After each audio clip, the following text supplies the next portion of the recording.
तो आइए आज बिना देरी किए आज की कहानी शुरू करते हैं। आज सुबह सुबह गांव के बाहर एक लाश मिली, नदी के पास। वही नदी जो बंगले के पास से गुजरती है, और ये वो बंगला है जहां सिरकटा रहता है। सुबह जो लाश मिली उसका सिर गायब था, और सबको पता है कि उसका सिर कहाँ होगा। उस पुराने बंगले के अंदर जहां वो सिरकटा रहता है।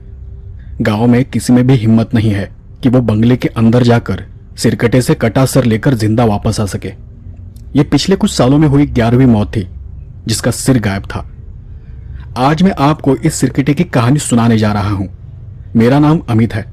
उन दिनों में कॉलेज के फाइनल ईयर में पढ़ रहा था और मेरे गांव में एक बड़ा उत्सव होने जा रहा था, जैसे हर गांव में हर साल होता है, सालाना उत्सव।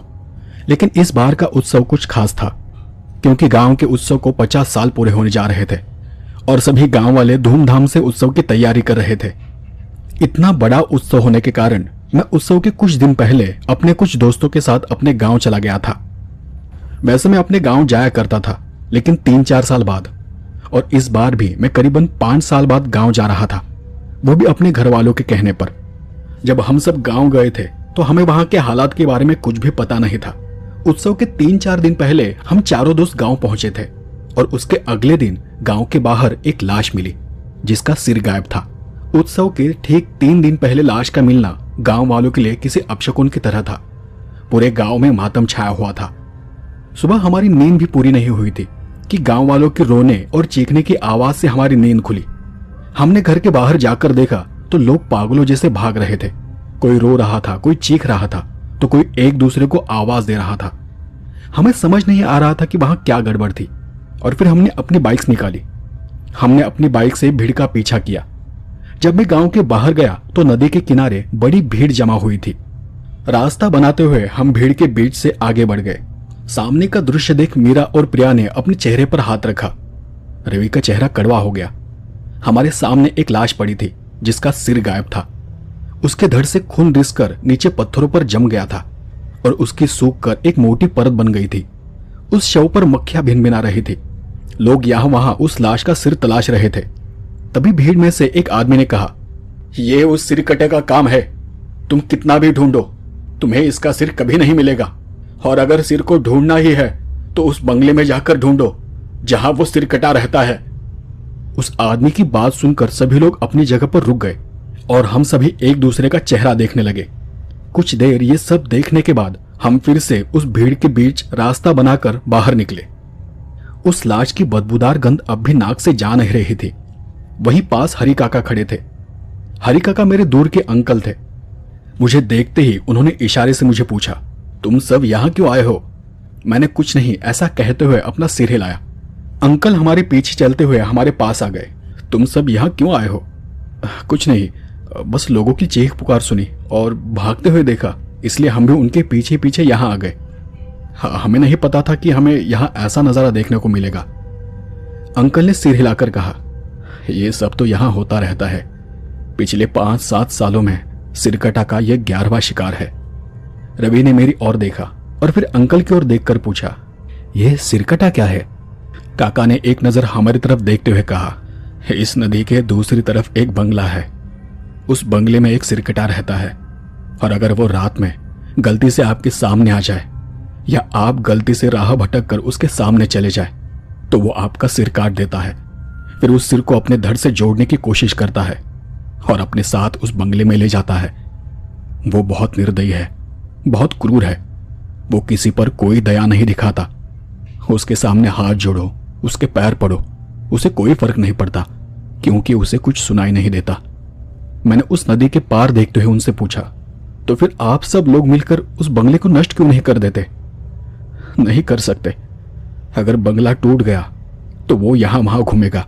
क्योंकि ये बंगला है, कम से कम हमें उससे इतना डर नहीं लगता। वो नदी पार करके कभी इस पार गांव में नहीं आता, जब तक कि कोई उसके रास्ते में ना आ जाए।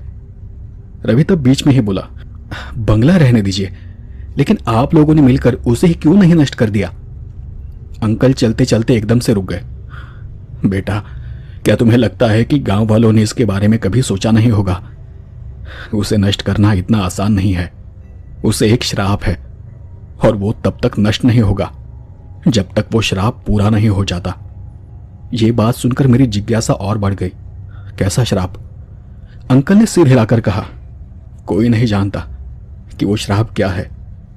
जंगल के दूसरी ओर कहीं एक साधु रहता था जिसने उसे वो श्राप दिया था, लेकिन वो साधु दोबारा कभी नजर नहीं आया। उसके बारे में गांव में कोई नहीं जानता। कोई नहीं जानता कि यह अभिशाप क्या है और इससे कैसे छुटकारा पाया जाए। मीरा और प्रिया हमें सवाल पूछता देख हम पर हंस रही थी। उन्हें शायद यह सब कुछ बकवास और झूठ लग रहा था। मैंने अपने अंकल को नमस्कार किया और हम सब अपने घर वापस आ गए। जब हम घर वापस आए तो सभी एक दूसरे को देखकर हंसने लगे और उस बीच रवि बोला, अरे कितना बढ़िया गांव है यार तेरा, यहाँ के लोग कितनी बढ़िया कहानियां सुनाते हैं। प्रिया ने भी हंसते हुए कहा, हाँ, उस बेचारे आदमी को किसी ने मार डाला है और गांव के लोग क्या कहते हैं कि गांव में सिरकटा नाम का एक भूत है जो लोगों को मारता है, लोगों का सिर काट देता है। मीरा ने भी प्रिया का समर्थन करते हुए कहा, मुझे तो ये समझ नहीं आता कि ये लोग इतनी बकवास बात पर कैसे यकीन कर लेते हैं। मुझे उनकी बातों पर जरा भी हंसी नहीं आ रही थी क्योंकि मेरे दिमाग में कुछ और ही चल रहा था।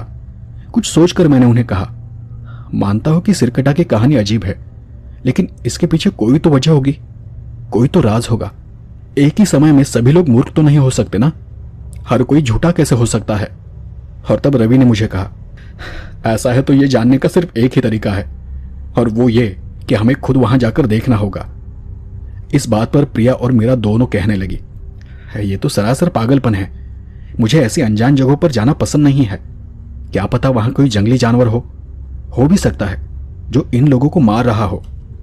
रवि ने तुरंत उसकी बात का जवाब दिया, हाँ हो सकता है, लेकिन क्या तुमने उस आदमी की लाश को ठीक से नहीं देखा? उसके शरीर पर कोई घाव नहीं था, उसके शरीर का कोई हिस्सा खाया हुआ या कटा हुआ नहीं था, उसका सिर्फ सिर गायब था। और जहां तक मुझे पता है कोई भी जानवर कभी इस तरह शिकार नहीं करता, केवल सिर कभी नहीं खाता। आदमी का सिर अचार थोड़ी ना है कि बस सिर को खाया और बाकी छोड़ दिया। रवि की बात सच थी। मैं भी उसकी उस बात पर सोचने लगा कि ये जो कह रहा है वो सही है, क्योंकि अगर ये किसी जानवर का काम होता तो निश्चित तौर पर शरीर ही घायल हुआ होता या शरीर पर कई तरह के घाव नजर आते। मुझे लगता है कि सिर्फ एक आदमी ही इतनी सटीकता से किसी आदमी को मार सकता है, उसका सिर काट सकता है। इस पर मीरा और प्रिया ने कहा, ठीक है, लेकिन हम रात में नहीं जाएंगे, हम चाहे तो सुबह या दोपहर को जा सकते हैं, मतलब दिन में कभी भी जा सकते हैं। रवि फिर से उसकी बात सुनकर हंस पड़ा, सुबह दोपहर वहां जाकर क्या करेंगे? लोगों का कहना है कि सिरकटा केवल रात में दिखाई देता है। इस पर मीरा ने लगभग रोती हुई आवाज में कहा, मैं इतनी जल्दी नहीं मरना चाहती, हाँ प्लीज। मीरा और प्रिया हमारे साथ आने को तैयार नहीं थी और रवि उन्हें रात में नदी पार करने के लिए मना रहा था। काफी देर तक समझाने के बाद मैंने उनसे कहा, अच्छा ठीक है, हम बाद में तय कर लेंगे कि क्या करना है, वैसे भी हम और 4-5 दिन यहाँ है। उसके बाद सभी लोग नहाने और अपनी अपनी तैयारी करने लगे। सब कुछ ठीक ठाक होने के बाद हम दोपहर खाने के लिए मेरे अंकल के यहाँ चले गए। आज हमें अंकल के यहाँ खाने पर बुलाया गया था। दोपहर को जब हम घर पहुंचे तो अंकल जी घर के पीछे कुछ काम कर रहे थे, चाची घर के अंदर खाना बना रही थी। लेकिन सुबह की मौत के बाद पूरे गांव में सन्नाटा छाया हुआ था। कुछ देर बाद अंकल काम खत्म कर हमारे पास आकर बैठ गए। अच्छा हुआ जो तुम इतने जल्दी आ गए, मुझे भी बहुत भूख लगी है। मीरा और प्रिया चाची की मदद करने अंदर चली गई। कुछ देर हालचाल पूछने के बाद रवि ने अंकल से एक सवाल किया, अंकल उस लाश का आगे क्या हुआ? क्या उसका टूटा सिर मिला? अंकल ने अपना सिर ना में हिलाते हुए जवाब दिया, मुझे नहीं पता, लेकिन पुलिस आई होगी और शव को ले गई होगी। अब पोस्टमार्टम होगा और शव कल ही मिलेगा। लेकिन ऐसे मामलों में आज तक पुलिस को कुछ भी हाथ नहीं लगा है और अब शव को भी गांव नहीं लाया जाएगा। शव का अंतिम संस्कार भी गांव के बाहर ही कहीं किया जाएगा। तब मैंने आश्चर्य से पूछा, गांव के बाहर क्यों? यहां गांव में क्यों नहीं? उन्होंने नीचे देखते हुए कहा, कुछ साल पहले भी ऐसी एक लाश रात स्मशान में जल रही थी। रात अचानक शव का सिर गायब हो गया और बचा हुआ जला शरीर चिता के बाहर अजीब हालत में पड़ा रहा। लोगों को पता था कि यह सिरकटा का किया कराया है और इसके बाद से गांव का स्मशान बंद कर दिया गया। तब रवि ने थोड़ा हंसते हुए बोला, गांव में बहुत अजीब चीजें हो रही है, सिरकटा, कभी लाश का सिर गायब हो जाता है। लेकिन अंकल, क्या मैं एक सवाल पूछ सकता हूं? उसे हंसते हुए देख अंकल थोड़ा गुस्सा हो गए अगर तुम्हें यह सब मजाक न लग रहा हो तो जरूर पूछो। रवि थोड़ा गंभीर हो गया। उसे लगा कि अंकल शायद उसकी बातों से नाराज हो गए हैं।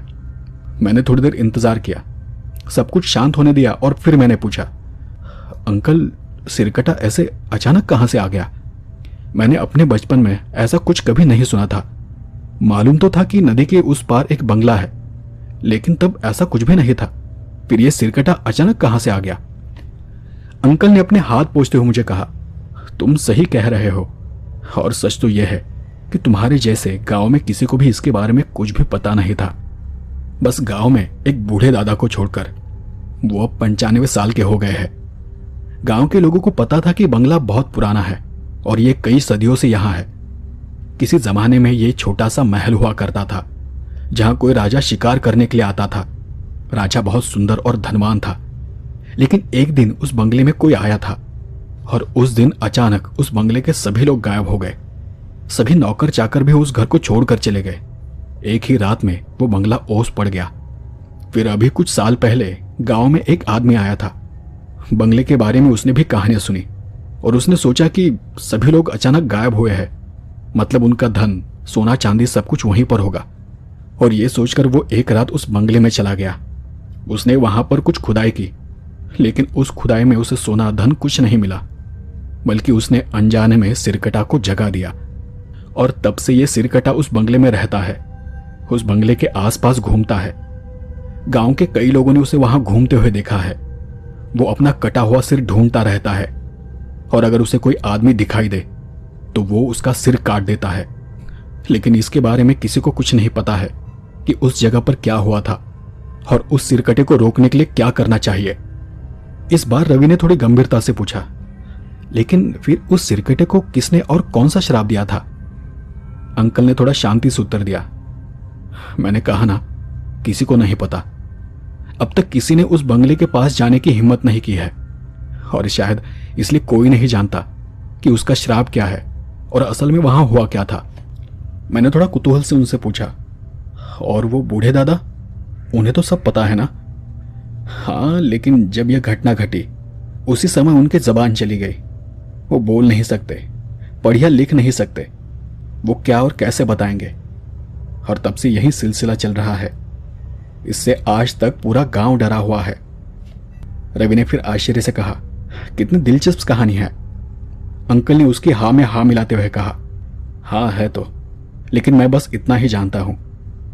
उसके बाद अंकल ने हमें चेतावनी दी कि खाना खाते समय लाश और सिरकटा के बारे में कोई बात नहीं करेगा। हमने अपना खाना खत्म किया और घर से निकल गए। जब हम घर वापस जा रहे थे तब रवि ने कहा, यार ये सब इतना दिलचस्प है कि मुझे लगता है कि हमें वहां जाकर देखना चाहिए कि असल में वहां क्या है। देखे तो सही ये सब क्या चल रहा है। मेरा दोस्त रवि नदी पार कर उस बंगले तक जाने के लिए बहुत उत्सुक था, लेकिन मेरा और प्रिया नहीं। मैं भी यही सोच रहा था कि सिर्फ एक बार जाने में क्या हर्ज है, और वैसे भी हम सब इतने नाजुक तो नहीं है कि अगर हमें कुछ दिखाई दे तो उसका हम सामना न कर सके। आखिरकार हाँ ना करते करते हमने उस रात नदी पार करने का फैसला किया। डिनर के बाद हमने रात 9 बजे के बाद वहां जाने का फैसला लिया और योजना के मुताबिक हम जाने की तैयारी करने लगे। हमने अपनी सुरक्षा के लिए लोहे के छड़े, सलाखें, चाकू और बैटरी जैसी वस्तुएं साथ ले ली। हम वहां जाकर किसी को मारना नहीं चाहते थे, बस वहां जो कुछ भी था उसके लिए हम तैयार रहना चाहते थे। हमने मोबाइल चार्जिंग वगैरह की और खाना खाने के बाद नदी की ओर निकल पड़े। हमने अपना बैग उठाया और बाइक लेकर गांव से बाहर चले गए। हमने सारा सामान बैग में छिपा दिया था ताकि गांव में किसी को भी शक न हो। कुछ ही देर में हम नदी के इस पार पहुंच गए। नदी के पास का इलाका बहुत ऊंचा और पथरीला था, इसलिए हमने अपनी बाइक्स थोड़ा ऊपर एक पेड़ के नीचे अंधेरे में खड़ी कर दी। हमने बाइक्स इस तरह से पार्क की थी कि कोई भी उन्हें आसानी से देख न सके, और फिर हमने भगवान का नाम लिया और वहां से नीचे उतर गए। नदी के किनारे पहुंचकर हमने सामने की ओर देखा। उस तरफ किनारे पर लगे ऊंचे ऊंचे पेड़ों के अलावा उसके आगे हमें कुछ भी दिखाई नहीं दे रहा था। पहले तो हमने अंधेरे में ही नदी पार करने का निर्णय लिया, क्योंकि अगर बैटरी की रोशनी किसी को नजर आ जाती तो गांव के लोगों को हमारे बारे में पता चल जाता। वहां इतना अंधेरा नहीं था। चांद की हल्की धीमी रोशनी हर तरफ फैली हुई थी। नदी पर एक पुराना पत्थर का पुल था, लेकिन शायद उसे बहुत सालों पहले ही तोड़ दिया गया था। पुल के सिर्फ दोनों ओर के टूटे किनारे दिखाई दे रहे थे। बीच का सारा हिस्सा गायब था। वो गर्मी के दिन थे, इसलिए नदी में ज्यादा पानी नहीं था। हम चलकर नदी के उस पार दूसरी ओर पहुंचे, लेकिन जैसे ही हमने वो नदी पार की, शरीर में ठंड का एक कांटा सा चुभने लगा। चाहे वहां का गहरा सन्नाटा हो या फिर कड़कड़ाती ठंड, लेकिन उसके कारण मन में चल रहे सभी विचार उस जगह में छिपे गुमनाम डर पर केंद्रित हो गए थे। मीरा और प्रिया का ध्यान लगातार इधर उधर जा रहा था। कीड़ों की आवाज, किसी तरह की सरसराहट हम सबका ध्यान आकर्षित कर रही थी। हम झाड़ियों के बीच से धीरे धीरे आगे बढ़े और फिर हम में से दो लोगों ने अपनी टॉर्च जला दी। मीरा ने अपना मोबाइल फोन निकाला और उसमें रिकॉर्डिंग शुरू कर दी, क्योंकि हमें अगर वहां कुछ भी दिखाई दे तो वो कैमरे में रिकॉर्ड हो जाएगा। हमें कोई अंदाजा नहीं था कि वो बंगला किस दिशा में है, लेकिन वहां एक कच्चा पगडंडी वाला रास्ता था जिस पर हम सब चल रहे थे। हमने सोचा कि अगर कोई रास्ता है तो ये रास्ता जरूर किसी न किसी जगह जाता होगा। अंधेरा और गहरा होता गया, पेड़ और भी घने दिखाई देने लगे। आसपास के वातावरण में जंगली कीड़ों और रात की कीड़ों की आवाजें गूंजने लगी। वहां सब कुछ इतना शांत और ठंडा था कि प्रिया को ठंड लगने लगी थी। प्रिया ने अपने हाथ मलते हुए पूछा, वो बंगला और कितना दूर है? मैंने उसके चेहरे पर टॉर्च मारते हुए कहा, मुझे नहीं पता, लेकिन यहीं कहीं आसपास होना चाहिए। और तभी चलते चलते मीरा का पैर किसी चीज से टकरा गया और वो धीरे से चिल्लाई, प्रिया। उस अंधेरे में प्रिया ने उससे पूछा, क्या हुआ? मीरा ने गुस्से में उससे कहा, ध्यान से देखकर चलना। प्रिया को पता ही नहीं था कि वो क्या बोल रही है, और हमें भी नहीं। तब प्रिया बोली, मैं तो ठीक से चल रही हूं, तू खुद नीचे देखकर चलना। और तभी मीरा का पैर किसी चीज पर फिसल गया और उसके हाथ का मोबाइल नीचे गिरते गिरते बचा। वो फिर से चिल्लाई, प्रिया कहीं तू बेवकूफ तो नहीं? क्या तू ठीक से चल नहीं सकती? प्रिया ने फिर वही सवाल पूछा, अरे लेकिन मैंने किया क्या है? मीरा गुस्से से तिलमिला उठी, तू मेरे पैर में अपना पैर डाल रही है। और तब प्रिया ने पीछे मुड़कर देखा और उसने कहा, अरे मैं तो तुमसे आगे चल रही हूं। और ये सुनकर हम सब ठिठक कर खड़े हो गए। रवि और प्रिया मुझसे आगे थे और मैं मीरा के साथ चल रहा था। हम सोचने लगे कि तभी अचानक हमें पीछे से किसी के चलने की आवाज सुनाई दी। हम जल्दी से पीछे घूमे और टॉर्च की लाइट में पीछे की ओर देखा, लेकिन जो कुछ भी हमारे पीछे चल रहा था वो हमारे देखने से पहले ही तेजी से एक ओर चला गया। मीरा पीछे थी और इसलिए डर के मारे उसके हाथ से मोबाइल छूट गया और वो घबराकर पीछे हट गई। प्रिया ने डर के मारे अपना मुंह बंद कर लिया। मैं भी चौंक गया था, लेकिन रवि टॉर्च लेकर इधर उधर देख रहा था कि ये सब क्या है। मीरा डरकर एक जगह पर बैठ गई। कोई मेरे पीछे था, मेरे पैर पर पैर रख रहा था। ये जरूर सिरकटा होगा, वो जरूर मेरा सिर काटने आया था। मैंने मीरा को शांत करते हुए कहा, मीरा शांत हो जा, पहले तो शांत हो जा। ये सिरकटा नहीं था। अगर ये सिरकटा होता तो वो तुम्हारा सिर कब का काट चुका होता। मीरा को देखकर प्रिया भी डर गई थी। हाँ, मैंने भी देखा कि हमारे पीछे कोई था। मुझे लगता है कि हमें यहाँ से चले जाना चाहिए। यहाँ तक आ गए वही बहुत है। इस पर रवि थोड़ा मुस्कुराकर बोला, तुम दोनों भी बड़ी मूर्ख हो। सुबह तक तो तुम दोनों इस बात पर हंस रही थी कि गांव के लोग मूर्ख हैं, झूठी बकवास बात करते हैं। तो अब क्या हो गया? थोड़ा डर क्या लगा? तुमने भी अपना मन बदल दिया। प्रिया ने तब गुस्से में कहा, रवि यहाँ सवाल सच झूठ का नहीं है, सवाल जिंदगी और मौत का है। और अगर वहां सच में कुछ है, और अगर उसने मीरा पर हमला कर दिया होता तो हम क्या करते? हाँ बताओ। मैं उन दोनों को शांत कर रहा था, कह रहा था कि यह जगह हमारे लिए अनजान है, यहां शांत रहो, शोर मत करो। लेकिन वो दोनों एक दूसरे पर हर बात पर लड़ रहे थे। फिर रवि ने गुस्से में ही कहा, हो सकता है कि वो कोई जानवर हो, क्या पता कोई छोटा जानवर तुम्हारे पैरों के नीचे आ गया हो। मीरा ने तब डरते हुए जवाब दिया, नहीं, क्योंकि मैंने वहां किसी को देखा है जिसका आकार किसी आदमी की तरह था। और तब मैंने उसकी बात को आगे बढ़ाते हुए कहा, आदमी की तरह नहीं, एक औरत की तरह। वो एक औरत थी, उसने काली साड़ी पहनी थी, लेकिन मुझे यकीन है कि वो एक औरत ही थी। मीरा ने भी मेरी हाँ में हाँ मिलाई। मुझे भी यही लगता है, लेकिन वो अचानक कहाँ गायब हो गई? रवि टॉर्च को तेजी से इधर उधर घुमाने लगा और आसपास के अंधेरे में देखते उसने कहा, अब सवाल यह नहीं है कि वो कहां गायब हो गई है। अगर वो एक औरत है तो सवाल यह है कि वो इतने अंधेरे में अकेले यहां क्या कर रही है। और तभी हमें फिर से तेज सरसराहट की आवाज सुनाई दी। मेरा ध्यान नीचे चला गया। घास में कुछ था। यह कुछ काला गोल मटोल सा लग रहा था। मीरा, मीरा तेरे पैर के पास कुछ है। मैंने मीरा को पकड़कर पीछे खींच लिया और मीरा भी डर के मारे पीछे हट गई और लड़खड़ाकर खड़ी हो गई। हम सभी टॉर्च की रोशनी में वहां पड़ी चीज को देखने लगे। वहां कुछ था और उस पर काले घने बाल थे। रवि ने उसे घूर कर देखा। ये कौन सा जानवर है? मैंने भी उसे गौर से देखते हुए कहा, यह कोई जानवर नहीं है बल्कि कुछ और है। और तब मीरा ने डरते हुए उसे देखा। यह कोई जानवर नहीं, ये कटा हुआ सिर है, ठीक से देखो। उसकी बात सुनते ही हमने ध्यान से देखा। सच में यह किसी का टूटा कटा हुआ सिर था। प्रिया डर के मारे और पीछे हट गई। रवि और मैं भी सतर्क हो गए और डर के मारे में यहां वहां देखने लगा कि आसपास कुछ और है या नहीं। कहीं ये उस आदमी का सिर तो नहीं जिसकी हमने सुबह लाश देखी थी। रवि और थोड़ा आगे बढ़ा और अपने हाथ के रॉड से उस सिर को हिलाने लगा। सिर को हिलाते ही वो थोड़ा सा लुढ़क गया और उसका चेहरा ठीक हमारे सामने आ गया। चेहरा बेहद शांत था। चेहरे पर घनी दाढ़ी और बड़ी बड़ी घनी मूछें थी। आंखें इतनी बड़ी थी कि खोपड़ी से बाहर निकली हुई थी। सिर पर एक बड़ा सा टीका था। मैंने उस चेहरे की ओर ध्यान से देखा। यह किसी भी तरह गांव का आदमी नहीं लग रहा। जैसे ही हम सब उस चेहरे को झुककर देखने लगे, अचानक से उसकी आंखें खुल गई और उस कटे हुए चेहरे पर एक अजीब सी मुस्कान फैल गई। वो बड़ी बड़ी आंखें देख हमारे रोंगटे खड़े हो गए। मैंने सिहर कर रवि को पीछे खींच लिया। मीरा और प्रिया जोर से चिल्लाई। इतने में कोई तेजी से दौड़ता हुआ वहां आ गया और उस टूटे कटे सिर को उठाकर भागता हुआ घने अंधेरे में चला गया। वो सब कुछ इतना तेज हुआ कि हमारे हाथ से टॉर्च नीचे गिर गई। रवि भी डर के मारे पीछे हट गया था। हमें यह देखने का मौका ही नहीं मिला कि वहां आखिर क्या हो रहा है। हम उस भयानक दृश्य को देखकर बहुत घबरा गए और अपनी टॉर्च उठाकर वहां से भागने लगे। हम सब बहुत डरे हुए थे और तभी भागते भागते हमें एक और वो बंगला दिखाई दिया। वो वही घने पेड़ों के बीच था, झाड़ियों में बसा वो टूटा फूटा बंगला।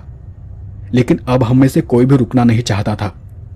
हमने जो आकृति देखी थी वो औरत हमारे आसपास झाड़ियों के बीच से अजीब आवाज करते हुए हंसती हुई दौड़ रही थी।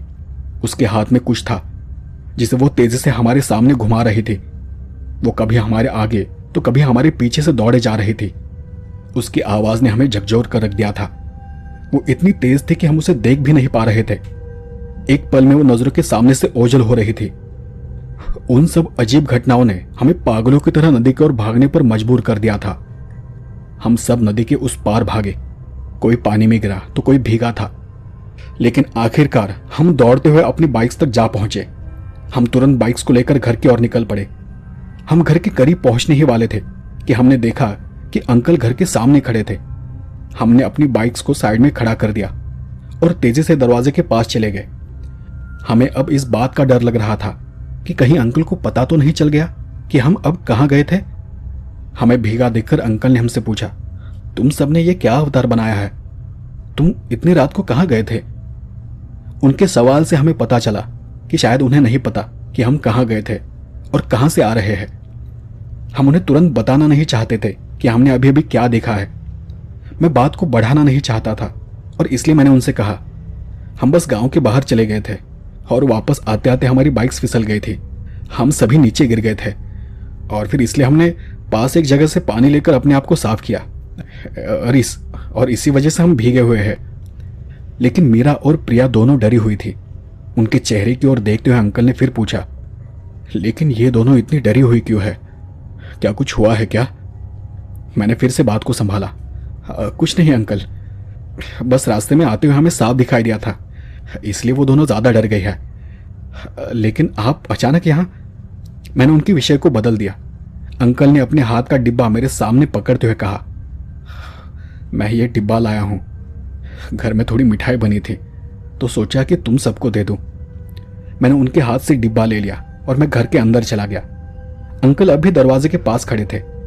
मैं सोच रहा था कि उन्हें घर के अंदर बुलाऊं या नहीं, और जब वो वहां से जाने लगे तो मैंने सोचा कि मुझे अंकल को सब कुछ बता देना चाहिए, क्योंकि हमने जो देखा है वो बहुत ही अजीब और डरावना था और हमारे कारण वहां कोई भी मुसीबत खड़ी हो सकती है। मैंने अपने अंकल को घर में बुला लिया। मीरा और प्रिया अंदर के कमरे में कपड़े बदलने चली गई थी। मैंने अंकल को एक कुर्सी पर बैठने के लिए कहा और मैं भी उनके पास बैठ गया। अंकल, मैं जो आपसे कहने जा रहा हूं, आप उसे बस एक बार शांति से सुन लेना। अंकल ने फिर वही सवाल किया, क्या बात है? मैंने रवि को एक तरफ बैठने का इशारा किया और फिर उनको बताना शुरू किया। अंकल, हम सभी थोड़ी देर पहले नदी के उस पार गए थे। ये वाक्य सुनकर उनके चेहरे के भाव बदल गए।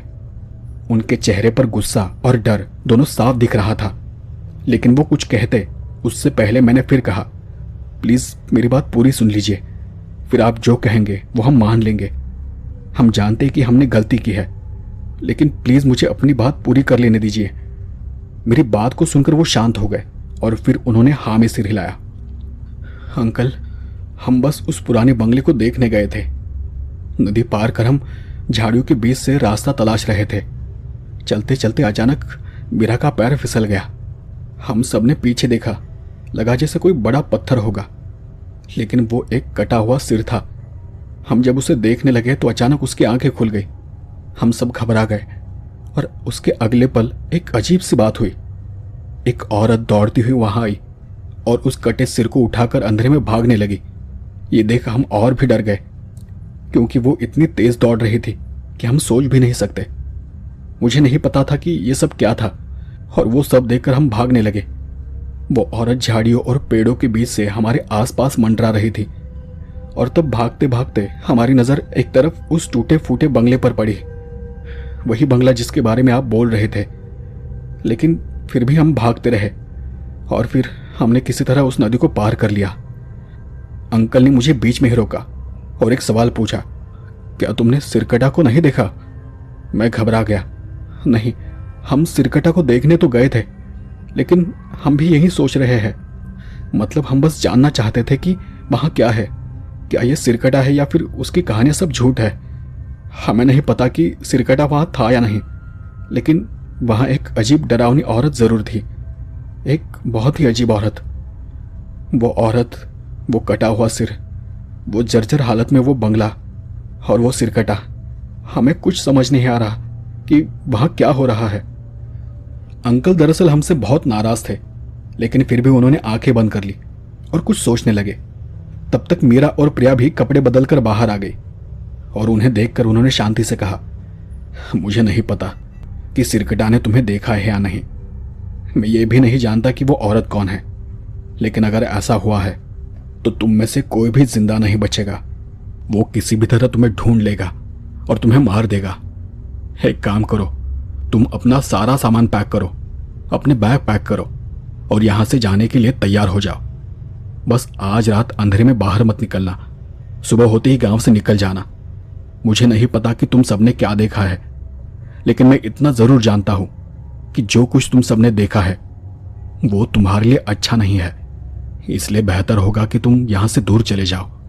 अंकल ने ये सब कहा और हम सब एक दूसरे को देखने लगे और तब रवि बीच में ही बोला, लेकिन अंकल त्योहार का क्या? अंकल अब गुस्सा हो गए। त्योहार महत्वपूर्ण है या जिंदगी? आज तक उसकी राह पर जाने वाला कोई भी जिंदा नहीं बचा है, और अगर तुम्हें कुछ हो गया तो मैं तुम्हारे परिवार वालों को क्या जवाब दूंगा? और एक बात ध्यान में रखना, अगर तुमने मेरी बात नहीं मानी तो मैं खुद गांव वालों को सब कुछ बता दूंगा और फिर गांव के लोग खुद ही तुम्हें गांव से बाहर निकाल देंगे। गांव वाले और मरे हुए लोगों को नहीं देखना चाहते। रवि फिर भी शांत नहीं बैठा। उसने एक और सवाल पूछा, पर वो औरत कौन थी? क्या वो खुद सिरकटा थी? और अगर नहीं तो हमें वहां सिरकटा का धड़ क्यों नहीं दिखाई दिया? उसके सवालों से अंकल का गुस्सा और बढ़ता जा रहा था। मैंने कहा ना कि मुझे कुछ नहीं पता है, लेकिन मैं जो कह रहा हूं उसे ध्यान से सुनो। कुछ भी हो, लेकिन सुबह तुम्हें यहां से जाना होगा। तुम्हें कोई अंदाजा नहीं है कि तुमने क्या किया है और तुमने गांव के लिए कितना बड़ा खतरा पैदा किया है। पहले से ही गांव के सभी लोग डरे हुए हैं और गांव में उत्सव की तैयारी चल रही है, और तुम्हारे कारण गांव में किसी और विपत्ति की कोई जरूरत नहीं है। मैं आखिरी बार कह रहा हूं, कुछ भी हो तुम्हें यहां से जाना ही होगा। हम सब उनसे अपने किए के लिए माफी मांगने लगे, लेकिन वो सुनने के मूड में नहीं थे। अंकल के सामने गिड़गिड़ाने का कोई फायदा नहीं था, क्योंकि उन्होंने अपना फैसला सुना दिया था। वो सिर हिलाते हुए अपनी सीट से उठ गए। मैं जा रहा हूं, लेकिन सुबह यहां वापस आऊंगा। तुम सब अपना ध्यान रखना, सभी दरवाजे और खिड़कियां बंद कर लेना, और ध्यान रहे कि अंधेरे में रात में कोई भी बाहर न जाए, फिर चाहे जो भी हो। हम सभी ने घबराकर सिर हिलाया और वो घर से बाहर चले गए। उनके बाहर जाते ही मैंने घर के सारे दरवाजे और खिड़कियां बंद कर ली, और फिर हम घर के हॉल में एक साथ बैठ गए। हमने पूरी रात हॉल में बिताई। पूरी रात हमारे दिमाग में बस एक ही बात चल रही थी, वो बंगला, वो कटा हुआ सिर, वो औरत और वो सिरकटा। पता नहीं वो सब कुछ क्या था। मुझे नहीं पता कि वास्तव में वहां क्या हो रहा था। हमने वो पूरी रात डर में बिताई। सुबह होते होते हम सबकी आंख लग गई। बाहर से कुछ शोर हुआ और हम सब घबराकर उठ गए। अचानक किसी तरह की चिल्लाने की आवाज से हम सब चौंक कर जाग गए थे।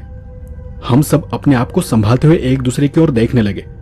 प्रिया ने तब घबराकर पूछा, यह आवाज कैसी है? तभी रवि ने मोबाइल में देखते हुए कहा, अरे चिंता मत करो, सुबह के 7 बज गए हैं। सभी दरवाजे और खिड़कियां बंद होने के कारण हमें पता ही नहीं चला कि सुबह कब हो गई थी। मैं उठकर दरवाजे के पास चला गया और दरवाजा खोलकर बाहर देखा। गांव के लोग आज भी कल की तरफ भाग रहे थे। हमने जो कल देखा था ठीक वैसा ही नजारा हमें आज भी दिखाई दे रहा था। रवि, प्रिया, मीरा मेरे पीछे खड़े होकर बाहर देख रहे थे। रवि ने वो सब देखते हुए कहा, लगता है शायद आज भी कोई मर गया है। इसी बीच गांव का एक आदमी दौड़ता हुआ हमारे पास आ गया और उसने मुझे देखते हुए कहा, अमित, जल्दी चलो, किसी ने तुम्हारे अंकल को मार डाला है। उनका सिर गायब है। ये जरूर उस सिरकटे का ही काम होगा। जल्दी करो अमित, चलो चलो, हमें देखना होगा कि वहां क्या हुआ है। ये सुनकर मैं हैरान रह गया। मेरे कान झंझनाने लगे, सिर गर्म हो गया, सांसें जैसे थम सी गई। काफी देर तक मैं किसी पुतले की तरह वहीं पर खड़ा रहा। फिर रवि ने मुझे समझाया। होश में आकर मैंने बाइक निकाली और फिर हम सब लोगों के पीछे पीछे गांव के बाहर सड़क पर पहुंच गए। वहां सड़क के किनारे झाड़ियों के बीच अंकल का शव एक पेड़ से बंधा हुआ था और उनके शरीर से उनका सिर गायब था। वो सब देख मुझे ऐसा लगा जैसे मेरे शरीर की सारी ताकत खत्म हो गई है और मैं रोते हुए वहीं नीचे बैठ गया। मेरे दिमाग में कई सारे सवाल थे। यह सिरकटा कौन है? उसका श्राप क्या है? कौन था जिसने उसे यह श्राप दिया था और क्यों? वो भूतिया औरत कौन थी जो सिरकटा का सिर लेकर यहां वहां भाग रही थी? क्या उन दोनों का कोई संबंध है? और गांव के बूढ़े दादा अगर ये सब जानते हैं तो उन्होंने आज तक कभी किसी को इसके बारे में क्यों नहीं बताया? और ये सब कुछ सिर्फ उस बूढ़े दादा को कैसे पता है? सवाल कई सारे हैं और जवाब एक भी नहीं।